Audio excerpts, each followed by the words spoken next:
protokol kesehatan untuk pencegahan penularan COVID-19 itu diterapkan di masing-masing perusahaan itu. Nah, di Astra Agro sendiri itu seperti apa, Pak? Kami di Astra Group sebetulnya sejak bulan Maret, Ibu, dari head office kami di Astra Internasional itu sudah dibentuk tim gugus tugas seperti itu. Nah, tapi khusus untuk di Astra Agro menindaklanjuti dari anjuran yang dari Astra Internasional, itu kita juga membentuk tim gugus tugas, ya. Yang sebetulnya tim ini sudah punya cikal bakalnya, Bu, karena di kami itu ada yang namanya tim P2K3 sebetulnya, ya, yaitu Panitia Pembina Keselamatan dan Kesehatan Kerja. Itu ada di head office maupun di hampir seluruh site kita, Bu. Ya, seperti itu sudah ada jauh sebelum ada wabah. Betul. Karena kan sebetulnya kan tim ini mengikuti apa yang sudah dianjurkan oleh Permenaker sejak tahun 1987. Dan di kami, di Astra Agro, itu sudah terbentuk sebetulnya dan sudah fundamental, sudah juga berjalan untuk Panitia Pembina Keselamatan dan Kesehatan Kerja. Nah, itulah yang menjadi cikal bakal di gugus tugas COVID-19 yang ada di Astra Agro. Seperti itu. Nah, manajemen untuk sejak bulan Maret sampai dengan saat ini juga sudah membuat surat edaran, Bu, ya, sebagai payung hukum atau sebagai memo internal kita seluruh karyawan.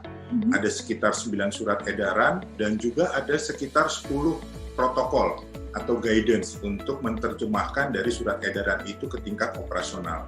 Berikut juga ada sekitar 9 form untuk bagaimana untuk disosialisasikan dan diimplementasikan. Ya, seperti itu, Bu. Ya. Kalau saya resume dari seluruh surat edaran, 10 protokol dan juga 9 form itu ada 4 poin yang sebetulnya yang tercakup di dalam dalam surat edaran dari manajemen kami. Yang pertama adalah organisasi, ya, yang tadi saya sudah sebutkan, dan organisasi dan juga jalur komunikasi dalam antisipasi pencegahan penyebaran virus COVID. Ya, itu poin yang pertama. Yang kedua adalah pedoman untuk bagaimana mengatur perilaku dari seluruh karyawan, baik yang di head office maupun yang di site dalam masa pandemi, ya, baik pada saat bekerja maupun setelah bekerja. Itu poin yang kedua. Nah, yang ketiga, kita mengatur jalur keluar masuk ke dalam lokasi kerja kita, baik yang di dalam kebun maupun yang di head office, seperti itu, ya. Dan juga masuk ke dalam lokasi emplasement gini. Kalau di kebun kita tuh kan ada karyawan yang tinggal di dalam kebun, ya, Bu, ya. Itu di dalam emplasement kita. Itu juga diatur di situ. Nah, yang terakhir, yang keempat adalah mengatur pihak eksternal, ya, pihak ketiga kita, misalnya kontraktor, ada pemerintah daerah, segala seperti itu pada saat mereka masuk ke dalam kebun atau berinteraksi dengan karyawan kita. Seperti itu, Bu, ada 4 poin yang kita sampaikan, yang kita jabarkan dari protokol COVID yang ada di Astra Agro.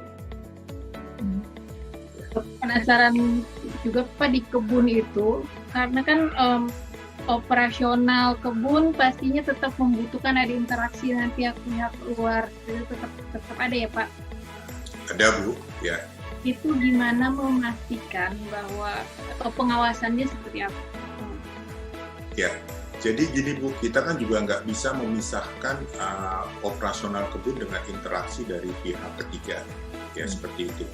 Kita lihat orang yang berinteraksi pihak ketiga ke dalam kebun kita klasifikasikan. Ada yang betul-betul aktivitas rutin yang nggak bisa kita hindari, contoh misalnya untuk transportasi angkutan CPO kita, seperti itu, ya.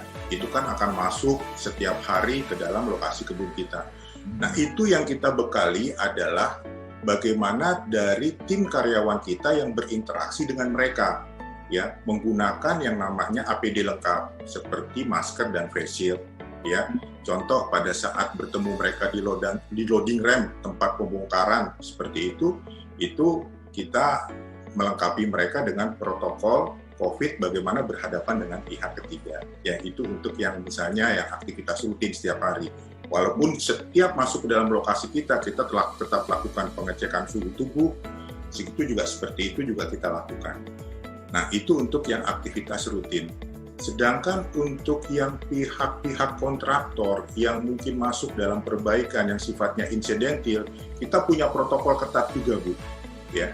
Jadi pada saat mereka mau masuk ke dalam lokasi kita, itu kita juga mendetek, ya, memohon izin dari function-nya, Bu, yang ada di head office. Jadi kan setiap proses di kebun itu ada proses owner, Bu, di tempat kami, ya, yang itu ada di function yang ada di head office. Nah, jadi pada setiap kontraktor atau pihak ketiga yang mau masuk ke dalam kebun untuk berinteraksi dengan kita harus dari pihak kebun izin dulu ke function-nya yang punya proses owner-nya itu, ya.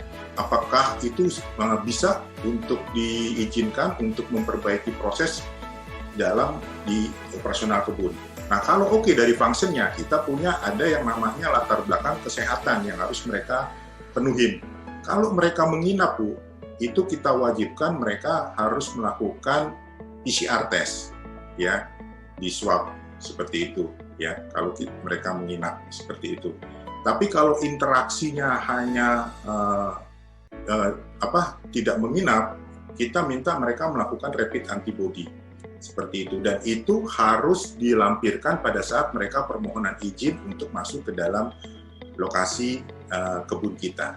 Seperti itu, Bu. Memang cukup ketat, Bu, karena kita sangat berkeyakinan bahwa area di kebun kami itu adalah area yang paling aman. Seperti itu. Makanya kita harus menjaga steril dari proses operasional yang ada di lapangan di dalam kebun kami. Seperti itu, Bu. Ya, gambarannya. Lalu Pak, sejak itu diberlakukan sampai saat ini, seperti apa hasilnya?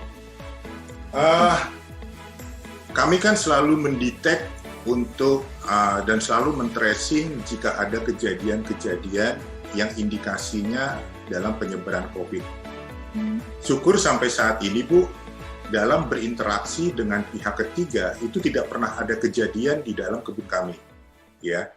Karena betul-betul kita terapkan, kita disiplin baik dari function yang ada di head office maupun juga yang proses operasional di lapangan yang dijaga sampai saat ini yang terkait dari pihak ketiga yang masuk ke dalam lokasi kami itu steril dari yang tadi terkait dengan penyebaran COVID seperti itu.